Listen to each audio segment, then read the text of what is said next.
So January 14th, 2022 has apparently been dubbed National Deathcore Day because a slew of highly anticipated deathcore releases all happen to drop on this same day.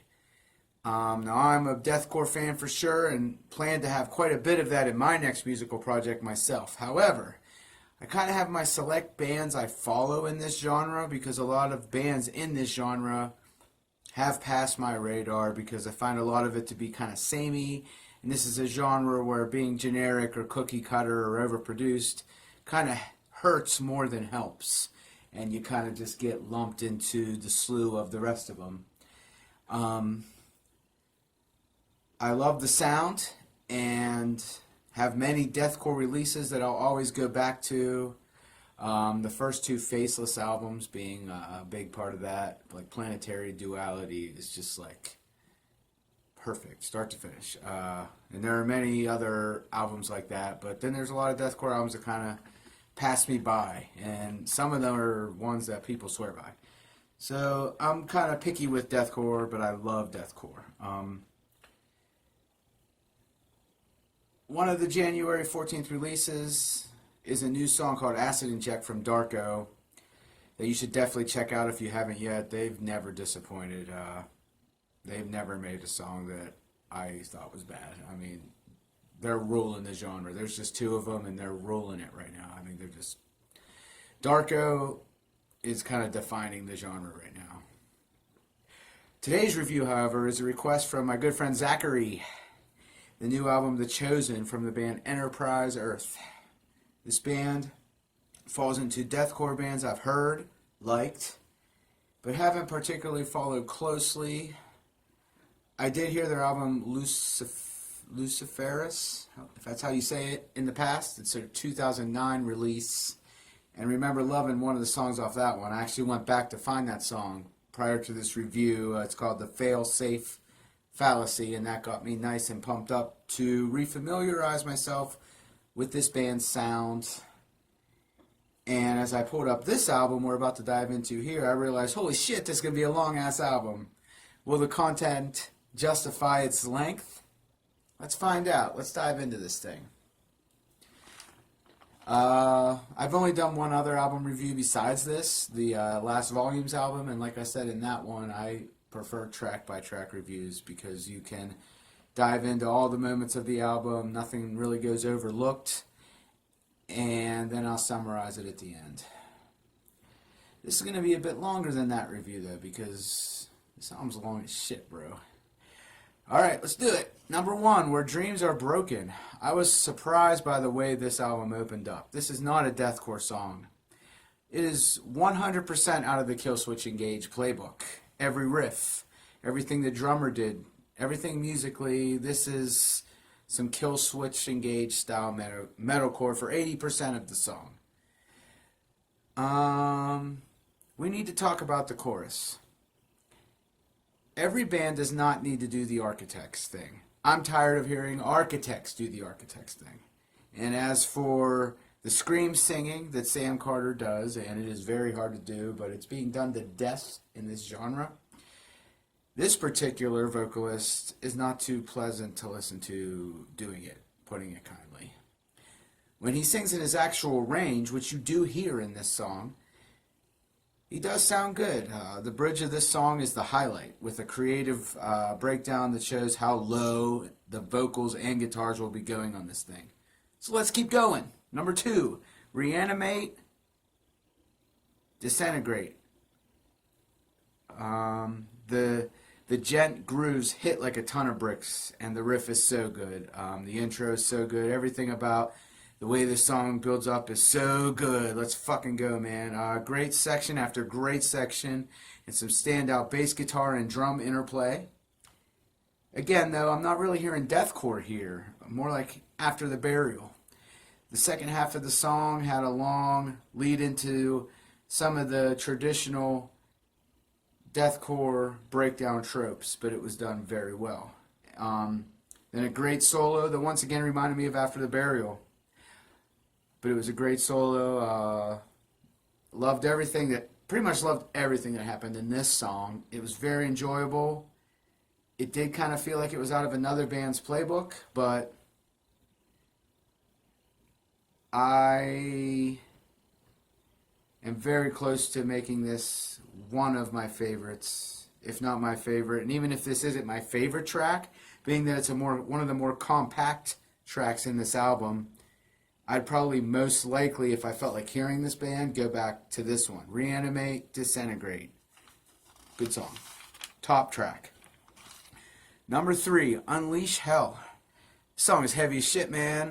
Quality riffage throughout. The tastiest chugs, amazing solos. I was really fucking into this one. I was getting into this one. The solos went into some neoclassical territory, almost like Children of Bodom or something at some points. Very heavy. Loved this one. And it was long. It was a long song. I don't like a lot of long songs. This is one of the ones where I did not feel that it overstayed its welcome. I wasn't looking at the timer the whole time. Like this one, every part of it, I think it was 6 minutes. It merited that 6 minutes.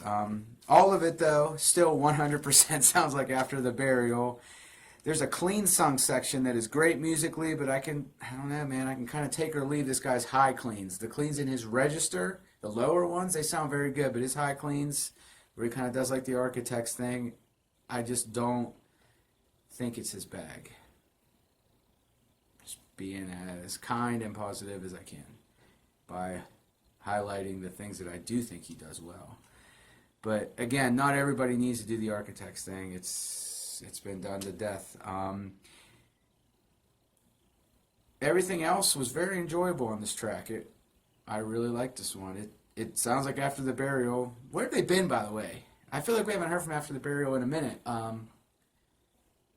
We're not talking about them on this review, but I hope they drop something new, because they really are like one of the forefathers of this style. And I know, just by listening to this band, that they're a big part of their musical landscape. Number 4, I Have to Escape. The song is repetitive. It has some enjoyable parts that will maybe grow on me later, but I thought it was kind of middle of the road.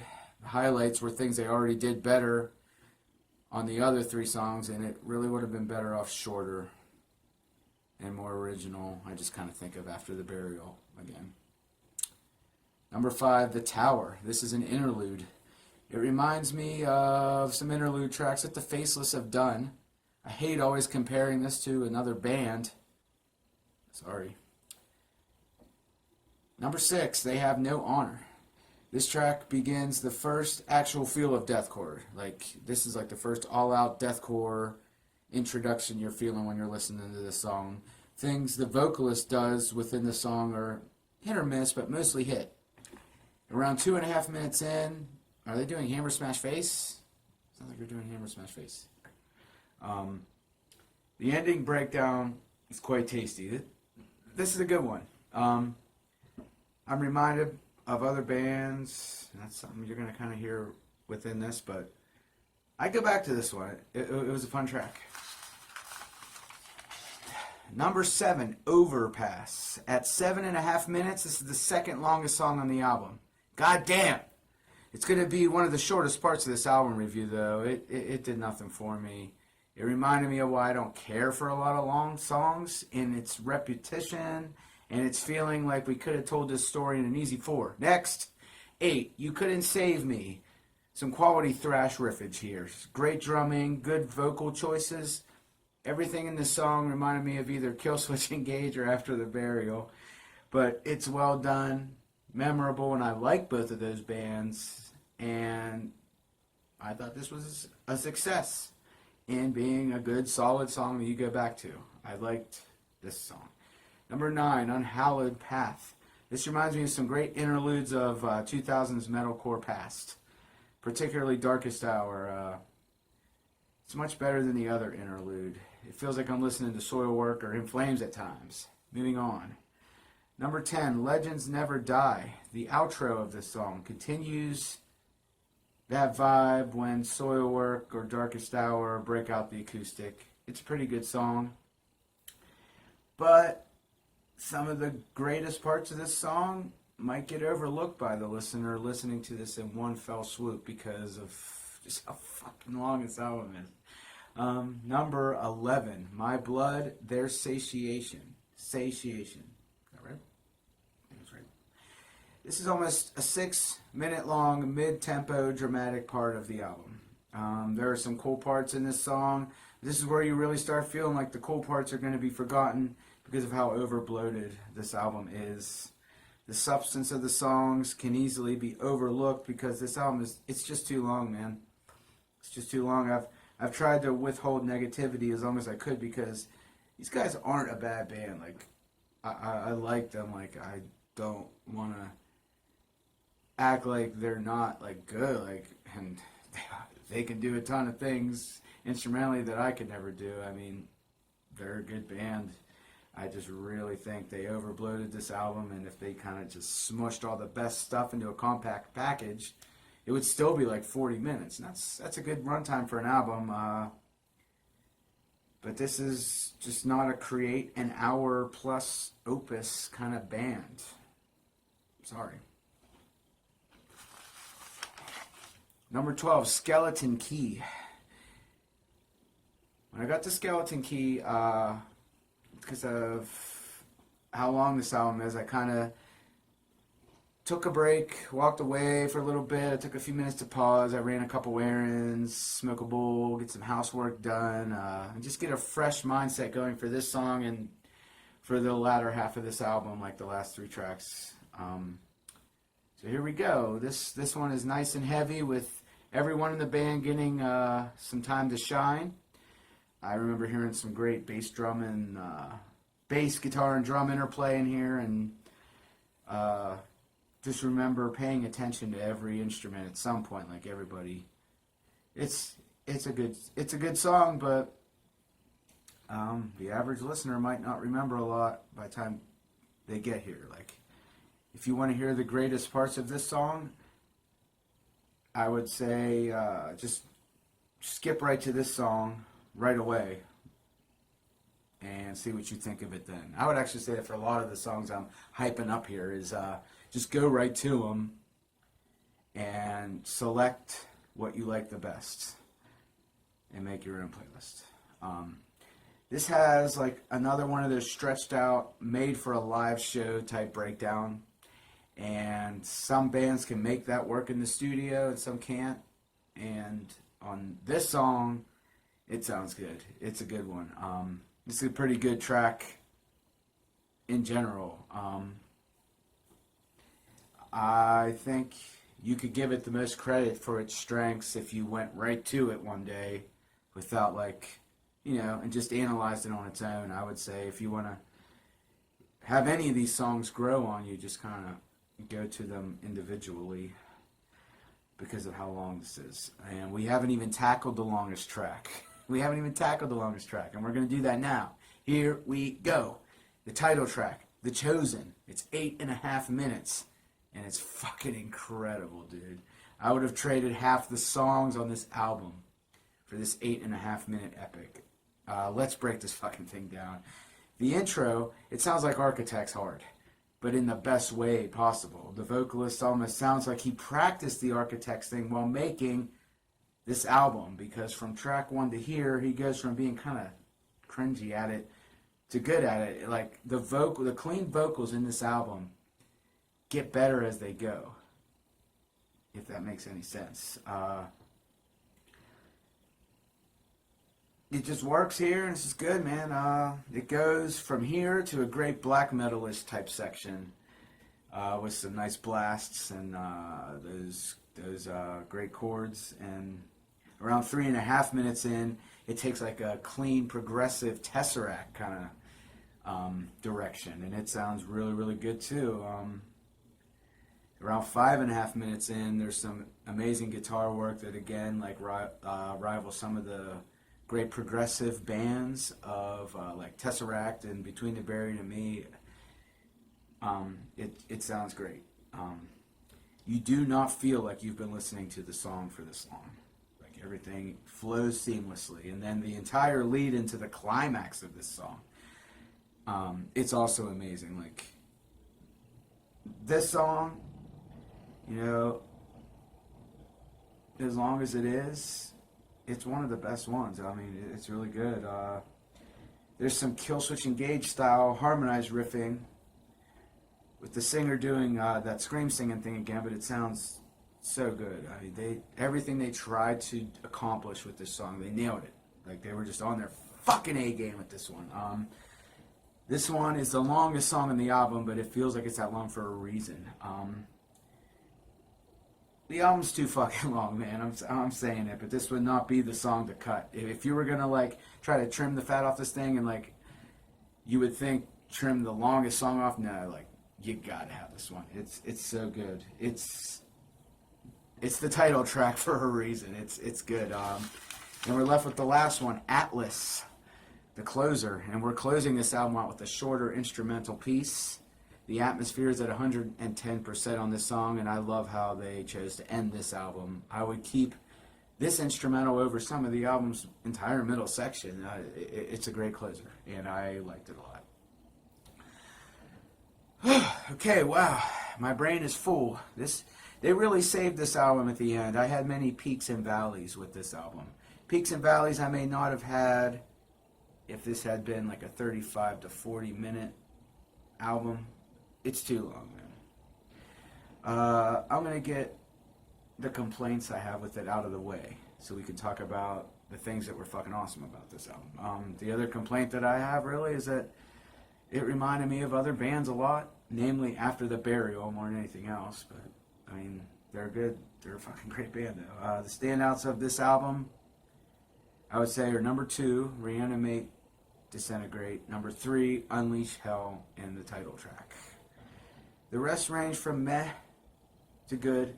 Nothing hurts this album more than its length and its over-reliance on its influences. There's some bad cleans here and there, but it gets so much better at the end. This album has some great tracks that are worth hearing and going back to, and I would suggest creating a playlist of the songs you like the most, so you don't forget all the brightest parts of this album. Because sitting through the entire album in one sitting was difficult for me. This band will definitely remain on my radar, though. I have no doubt that they can make a nominal album in this genre if they learn to play to their strengths, trim the fat, maybe beef up the production a little bit, and just make a more compact package. Well, I hope you enjoyed this review. Everything I'm saying here is just my opinion, my view. You know, I got my taste, you got yours, and for the criticisms that I have of this album, I hope I always try to be substantive and dive into those reasons instead of just, you know, I don't like to speak negatively about a band that has as much talent as these guys do. And I think this band's best album is yet to come. But there's some great stuff on here. There's some great stuff here. Even though I wasn't crazy about the drum production, the guitar production was pretty good. It reminded me again of After the Burial's Wolves Within, where it has just this very contained kind of sound, especially when they're hitting. I would guess they play 8 strings when they're hitting the 8th string, and you know, all the notes come in pretty clearly when they're doing the lowest of the low. Yeah, I would love to hear these guys do like something more compact. Maybe, yeah, that's all I can really say is maybe just something more compact. These guys have undeniable talent, and I am going to give this album a 7 out of 10 because while there is a middle section that had a lot of parts I wasn't crazy about and songs I wasn't crazy about, when it hits hard, and there are songs that are definitely worth going back to on this album. And yeah, that's my view of it, 7 out of 10. Another band that I'm not familiar with, Fit for an Autopsy, released an album on January 14th that I might dive into and review also, and a lot of people are hyping that one up, so yeah, I hope you enjoyed the review, and thanks for watching.